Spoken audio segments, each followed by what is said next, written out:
অঝোরে বৃষ্টি হচ্ছে, অঝোরে। এই দেখো আম গাছটা, ভেবেছিলাম বৃষ্টিটা হবে না, কিন্তু বৃষ্টিটা ভালোই জোরে হচ্ছে। আর জোরে হচ্ছে বলে বৃষ্টিটা তাড়াতাড়ি আশা করি থেমেও যাবে। সব দিক থেকে ছাট আসছে। জানলা বন্ধ করে দিলাম, ভাই বেশ ভালো বৃষ্টি হচ্ছে। তোমাদের দিকে কোথায় বৃষ্টি হচ্ছে কিন্তু কমেন্টে জানিও। এটা কিন্তু বাঘাযতীন এলাকায় বৃষ্টি ভালো হচ্ছে। তোমাদের কোন কোন জায়গায় বৃষ্টি হচ্ছে অবশ্যই কমেন্ট করো। দেখো কি জোরে জোরে এদিকে ছাড়টা আসছে পুরো। অঝোরে বৃষ্টি হচ্ছে, অঝোরে। এই দেখো আম গাছটা দেখো,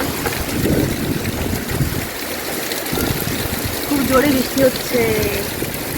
ভালো হলো বৃষ্টিটা হচ্ছে বলে, যে কি ভালো লাগছে কি বলবো। ভেবেছিলাম বৃষ্টিটা হবেই না, কিন্তু যে বৃষ্টিটা হচ্ছে কি যে ভালো লাগছে তা ভাষায় প্রকাশ করতে পারবো না। ভীষণ ভালো লাগছে। এটা আমাদের বাড়ির নিচটা দেখো।